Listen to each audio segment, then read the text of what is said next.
Ja, goedemiddag allemaal. We zijn hier met Bluevy op de Next Web vandaag, op de eerste dag. Gary Vaynerchuk heeft daarnet een knaller van een keynote speech gegeven en wij gaan hem nu interviewen. We're very happy to have Gary Vaynerchuk with us today, and we're going to ask him a little bit of his insights and view and opinion on the first questions. Actually, what's your view on Twitter? How are they doing? Are they going in the right direction? Actually, is this thing called Moments a good way to improve the user experience? Will this be a breakthrough to a bigger, better evolution through a better business?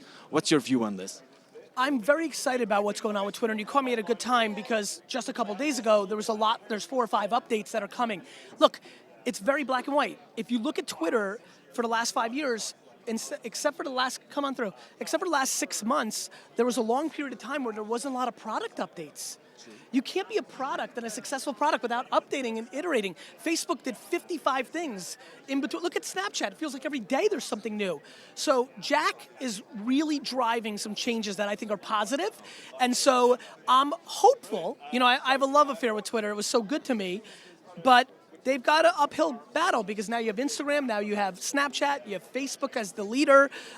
Musical.ly is emerging for 8 to 12-year-olds in America. It's a competitive landscape, but there's a place for Twitter, and I'm absolutely rooting for them. As far as where is it going, I think the jury is still out. They have some real stickiness issues, and we'll see if they can pull out. True that.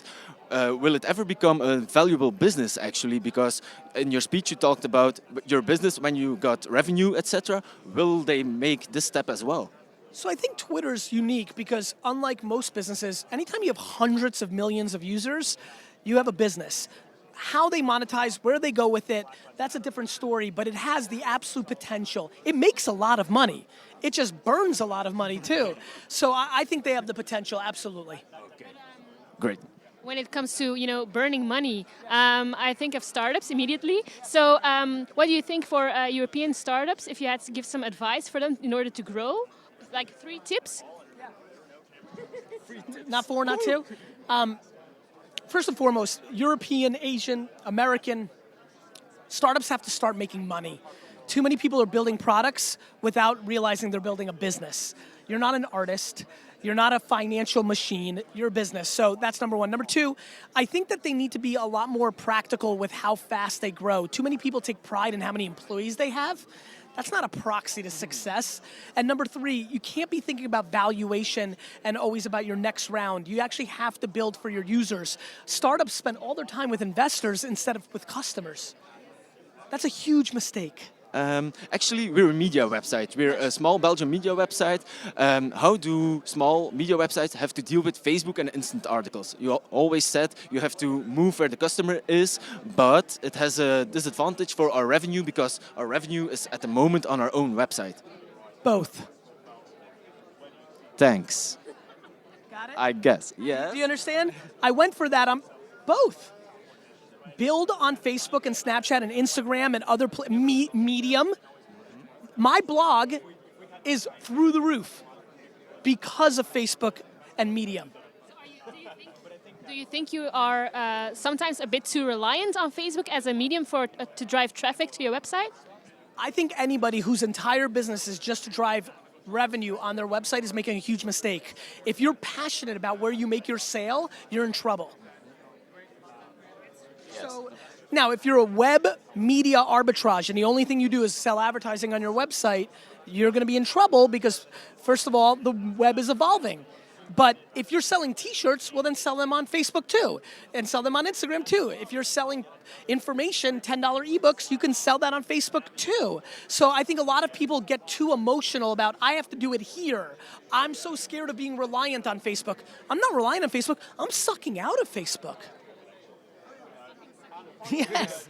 Fucking sucking that out on Facebook. Okay, great.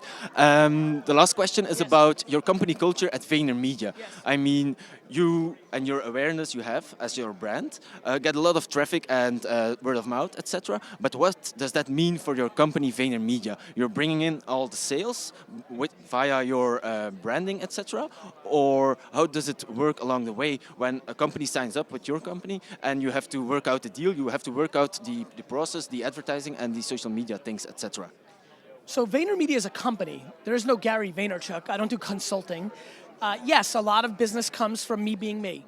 But now, at the scale that we're at, more business comes from, you worked with us when you were at Pepsi, now you went to this new company, you loved working with us and you want to work with us. So the company's evolved. But yeah, I mean, tomorrow I'll make a video and that will lead to business, or I'll give a talk at a conference and it will lead to business. But they don't hire me. I'm involved in a lot of new business, but not all of it. I mean, AT&T is one of the biggest companies in the world. I didn't pitch it. We do business with them. I met them for the first time. We've been doing business with them for 2 years. So everyone is different. No question I get the benefit of my brand and its impact, but I have a company. And how do you keep up the culture in your company and the knowledge? Because you're preaching out the knowledge. How do you spread it into your company? By spreading it inside my company. There's many of emails and company talks that nobody ever sees that I'm deploying to my company. Would love to see one, actually. Usually those are talks that I want to keep to the team because it's either personal business or it might be something that I give away all my best stuff, but sometimes I want to have a month or two to double check, and a lot of times that's what Vayner and I am doing. Great. Really great. You are really motivational and inspirational, I think. Really, if I had you as a boss, I never would, I would never be sad. Yes. But how do you deal with failure and sad things that happen? How do you deal with that?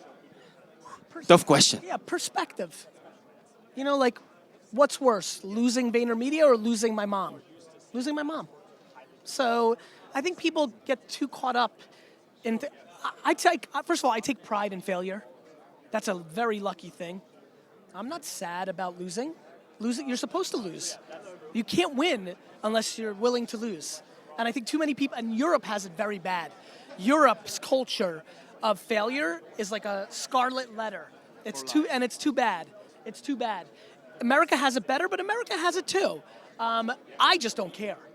I mean, I'm not living my life for other people's opinions. I care about other people's opinions, but I would never depend on it or allow my entire life to be navigated by it.